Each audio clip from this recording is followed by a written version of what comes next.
नमस्कार। जी बिजनेस और NCDEX IPF की खास पेशकश कमोडिटी की क्लास में आपका स्वागत है। और कमोडिटी की क्लास में आज हम बात करेंगे ग्वार सीड और ग्वार गम की। और इस पर बात करने के लिए हमारे साथ हैं अंकित चांगिया जो कि सीईओ हैं श्री बालाजी मल्टी कमोडिटीज के। अंकित जी, बहुत स्वागत है आपका। और ग्वार चूंकि बड़ा ही लिक्विड कमोडिटी अभी थोड़ी कम हुई है, लेकिन लिक्विडिटी हमेशा रहती थी एक्सचेंज के ऊपर। बड़ा वाइब्रेंट कमोडिटी ग्वार को माना जाता है, बहुत खबरों में ग्वार रहता था। आप बताएं कि इस वक्त जब मैं आपसे बात कर रहा हूं तो ग्वार सीड के और ग्वार गम के डोमेस्टिक और ग्लोबल फंडामेंटल क्या है? नमस्कार मिथुन जी।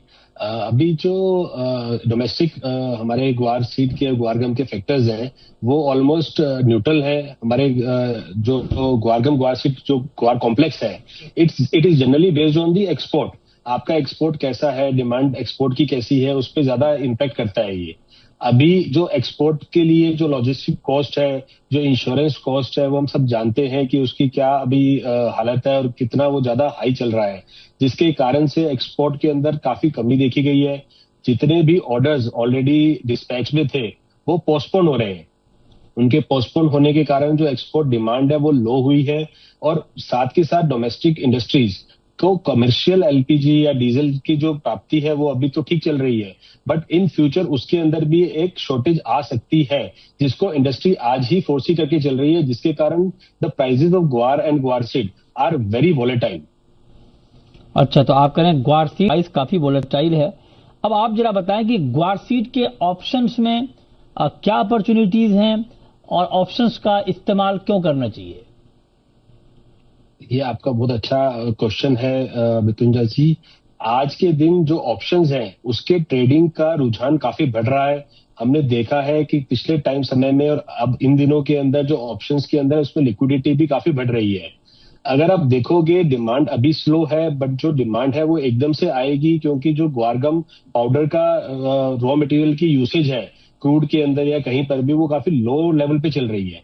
जैसे ही ये लॉजिस्टिक्स और ये सब चीजें ठीक होगी, लैंडिंग कॉस्ट सही होगी, तो एकदम से हमें डिमांड में भी शूटअप मिलेगा, जिस कारण से हमें ऐसा लगता है कि ग्वार के अंदर प्राइसेस के अंदर एक बड़ा मूवमेंट अपसाइड भी आ सकता है। ऐसे ही अगर ये जो अभी इंटरनेशनल फैक्टर्स है, ग्लोबल फैक्टर्स है, ये प्रोलॉन्ग रहे तो हमें एक दूसरा उल्टा इम्पैक्ट भी दिख सकता है। जैसे कि हम ऑप्शंस के अंदर we have options to buy and also sell. तो ये एक बहुत अच्छा एक प्लेटफॉर्म देता है रिस्क टेकर्स के लिए एंड रिस्क अवर्स लोगों के लिए, मिलर्स एंड फार्मर्स के लिए, कि वो जैसा उनका सिनेरियो है, जैसे वो चाहे अपने रिस्क को हेज कर सकते हैं विद अ प्रीमियम। अच्छा, तो लेकिन अब तो आप ये कहना चाह रहे हैं कि ये बहुत ही एफिशिएंट इंस्ट्रूमेंट है for hedging and trading? Yes, correct. Okay, अब आप जरा बताएंगे कि हेजिंग क्यों करना चाहिए? बहुत सारे लोगों को लगता है कि यार हेजिंग की बात होती है, पता नहीं करूं ना करूं। हेजिंग करना क्यों जरूरी है? जो लोग करते हैं उनको क्या फायदा, जो नहीं करते हैं उनका रिस्क कैसे बढ़ता है?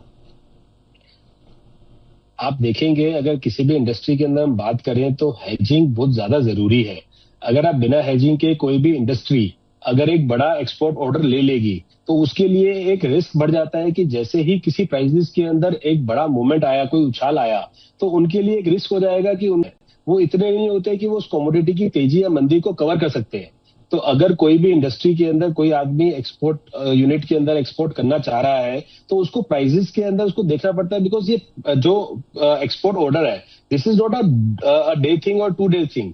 एक एक्सपोर्ट ऑर्डर को बनने और पहुंचने में 40 से 60 डेज का समय लगता है, जिसके अंदर उसके प्राइसेस एक डेट पे ही लॉक हो जाते हैं। अच्छा। अब उस एक डे लॉक प्राइसेस के लिए आपके पास फ्यूचर्स ऑलरेडी है। हम फ्यूचर्स को ट्रेड कर रहे हैं, आज से नहीं कर रहे, सालों साल से ट्रेड कर रहे हैं, हर कोई आदमी उसको समझता है। इसके लिए उसके अंदर मार्जिन भी कम है।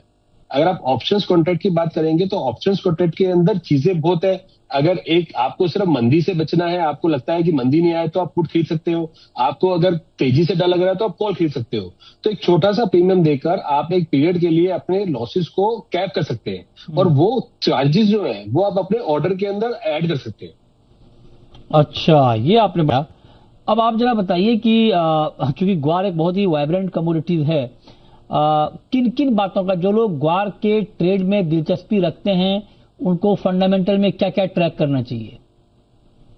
सर ग्वार एक एग्री कमोडिटी है। एग्री कमोडिटी के अंदर आपको काफी सारी चीजें देखनी पड़ती है, स्टार्टिंग विद द मानसून, कि मानसून कैसा है, उसका डिमांड कैसा है, सप्लाई कैसा है। जैसे कि हम देख रहे हैं कि 3-4 साल से पहले जो ग्वार का सप्लाई साइड था वो ऑलमोस्ट 6-7 लाख क्विंटल के आसपास रहता था, जो कि बढ़ के अब 10 से 11 lakh quintal ton, sorry not quintal, ton के आसपास पहुंच गया है।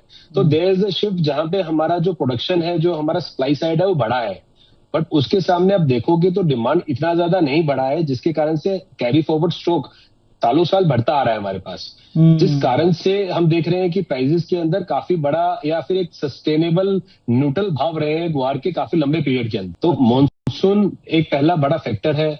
हमें कैरी फॉरवर्ड स्टॉक देखना पड़ता है, हमें इंटरनेशनल डिमांड देखनी पड़ती है।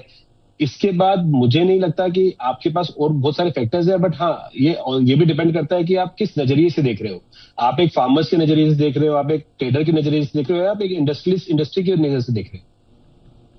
हाँ, ये आपने बहुत महत्वपूर्ण बात कही। तो कि आपका नजरिया क्या है और उसी हिसाब से आप फंडामेंटल को भी ट्रैक करो।